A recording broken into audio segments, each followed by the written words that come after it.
I've always been a fan of the sport. I didn't grow up in an equine family or environment. I was a city kid in Pittsburgh. We didn't even have a thoroughbred racetrack in Western Pennsylvania, but just on TV. And then when I got a little bit older and I could go to the track, for me, it was about two things. It was just the majesty of the animals, just watching a thoroughbred in full flight was something I've never seen anything like that, and probably never will. But the other thing was I was really attracted by the challenge of handicapping and the fact that horse racing is a gambling game of skill, and you can and you can do as much homework as you want. You can analyze it from so many different angles, but when it's post time, can you can form an opinion, and you can state that opinion and back it up with real dollars.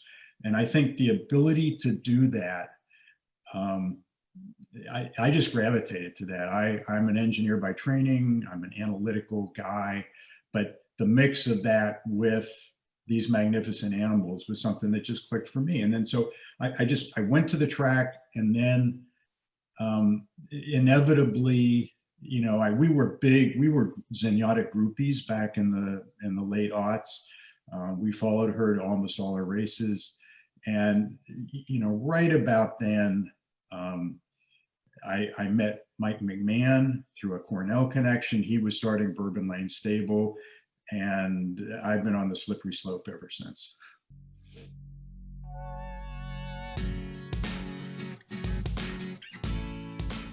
We've had horses with Dan Blacker since shortly after Dan took out his trainer's license and set up shop in California. Bourbon Lane sent a couple horses to him. That's how I met him. And he and I just clicked. He's a young guy who really has a passion for horses, as do pretty much any trainers that you meet. But he's able to explain things in a way I can understand it. He's has a small enough stable. He was hungry enough that he was very generous with his time. And even though I only own 10 or 20% of the horses, that's kind of our typical model. I was able to really soak up a lot of knowledge from him, and I really got to appreciate the way he went about training, really just getting the most out of every horse. And the goal obviously is to win, but there's an even more important goal, and that's to make sure that that horse can be the best it can be.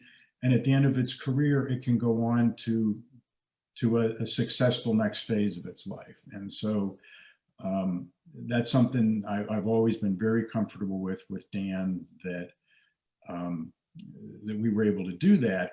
Hit the Road was several years into that experience. We've had some winners, we've had some good horses, but we've never had one that good.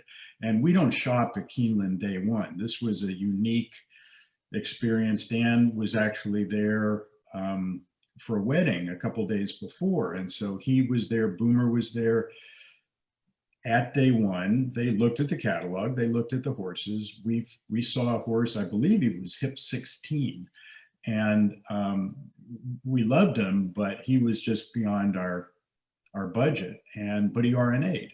And Boomer is one of those guys, Craig Rounsfeld, who's the bloodstock agent. He doesn't take no for an answer. So he and Dan went back to the barn afterwards. We bought the horse privately, and ever since then, he's just been the most professional horse, both physically and mentally, that we've ever had. And he's had some minor setbacks along the way, nothing significant. Dan just gave him time, but he's a stakes winner at age 2, age 3, age 4. He's on a 4-race winning streak. A grade 1. We're absolutely stoked.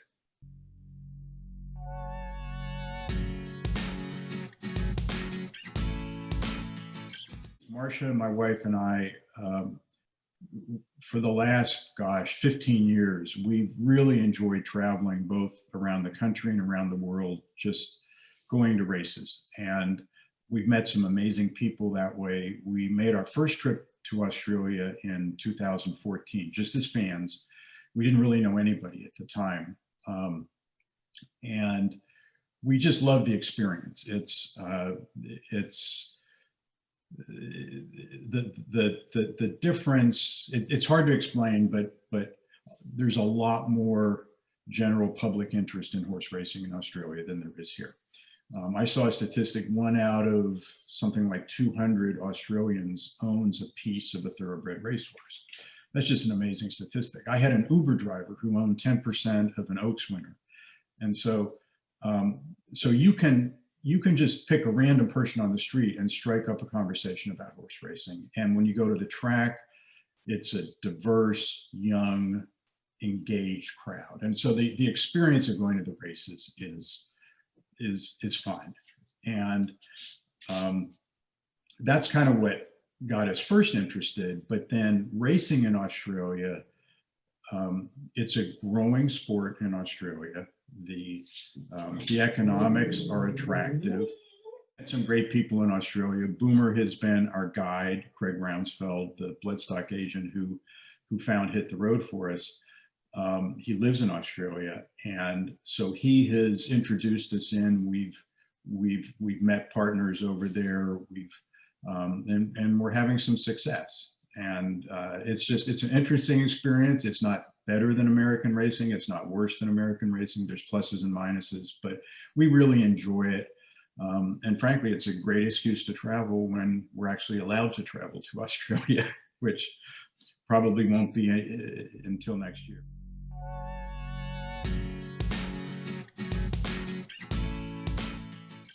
Owner's experience, there's a couple things that really pop out. The first is in Australia, and this is something I think we can learn from over here. You can always find a race for a horse. Here, it's tricky. And the fundamental reason why is that in Australia, in the US, the vast majority of our races are claiming races. We have a few allowance races, and then we have maiden races and stakes races. But the issue we have here is, as you work your way through allowance conditions, you run out of conditions. And so you either have a horse that's good enough to be a stakes horse and compete at that level, or you're ultimately going to be down in claiming races and you're going to risk losing the horse. So you've got this balance of, well, where do we run the horse? We want to win, we don't want to lose it. And it's hard. It's hard to find a race. Plus, we just don't have that many days of racing. In Australia, the vast majority of the races are handicap races. They have very few conditions. They mix ages, they mix gender. The only things you really have to worry about is what's the distance of the race and what's the handicap rating. And each horse has a rating. And depending on what the benchmark for the race is and what your rating is determines how much weight you carry. But you can always find a race. And maybe the handicap system isn't perfect because you might not, no one likes their rating. They think their rating is too high, they're getting penalized, but it's self-correcting. So if your rating's too high, you're probably going to lose a couple races, but then your rating goes down and then you carry less weight and you come back up. You can keep a horse for that horse's entire career. You never have to worry about losing it. And it's not uncommon at all to see horses with 50, 60, 70 lifetime starts that continue to pay the bills through age 6, 7, 8 for the same owner. And then at the end of that horse's career, that owner will retire the horse. I think that's a great model.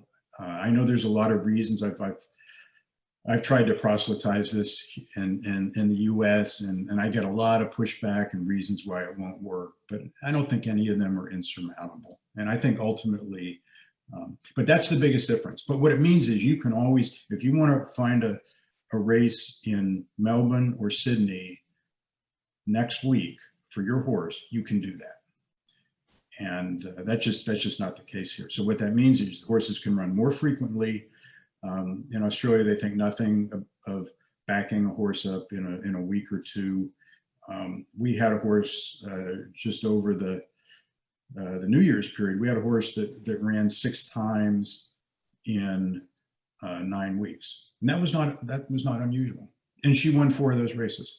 So it's a different experience, and like I say, there's pluses and minuses, but I think that's one particular thing we can learn from.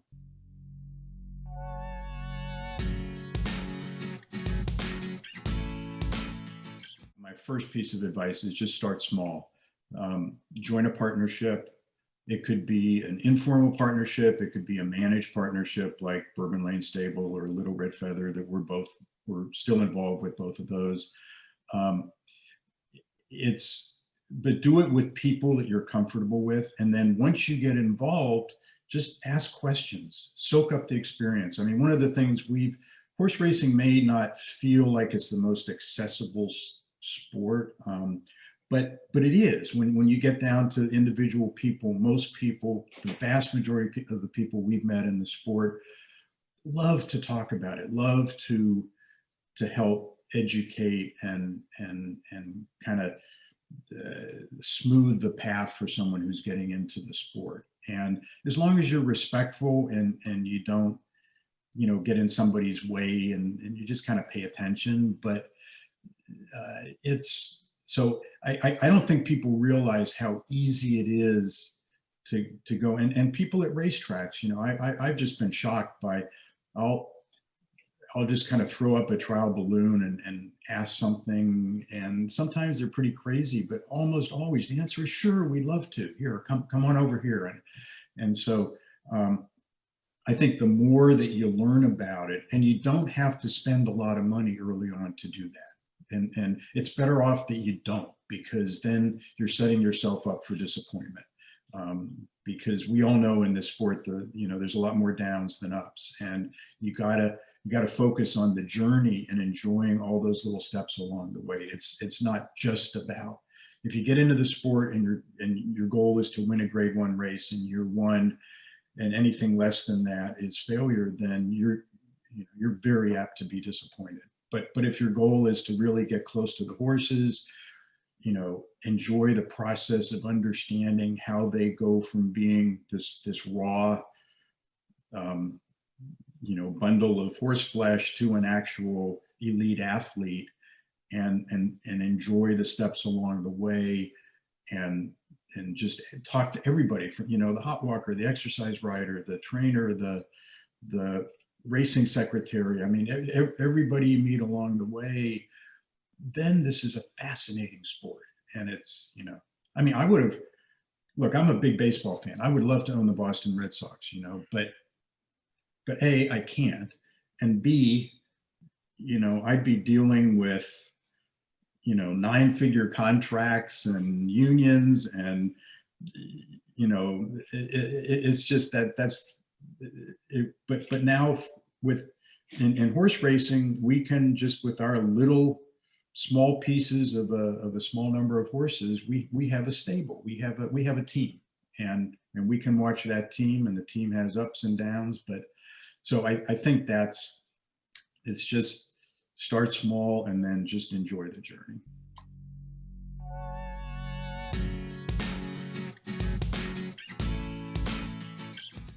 I guess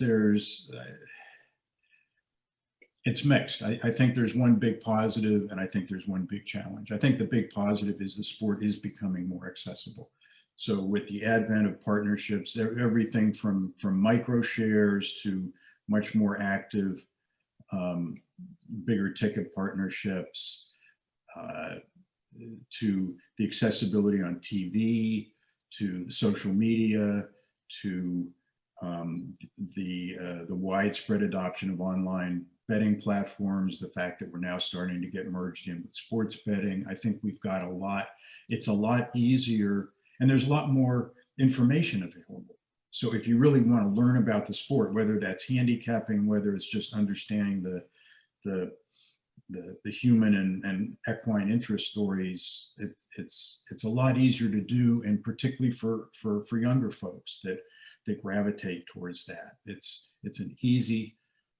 a lot more accessible. I think that's the positive, because it's all about attracting the next generation. And I think we've done some good things within the sport to make that more likely. I think the challenge is we have to get out in front of safety and integrity issues. If we don't do that, we're history. And, you know, I mean, it's, we have to make sure this sport is safe for the horses and the riders, and we have to make sure it's fair for the owners and the horse players. And I don't think any of us can realistically look in the mirror and say that we're there. Fortunately, because I don't think this is a bad thing. We are chasing a moving target in public perception.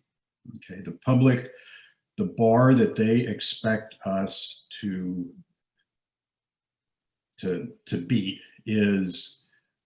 gets higher and higher every year, and that's just an inevitable byproduct of the evolution of American society. And it may not be fair, but it's the way it is. And unless we can get out in front of that, and it's a lot easier said than done, but unless we can do that, our ability to attract that next generation, and frankly, our ability to stay in business is at risk.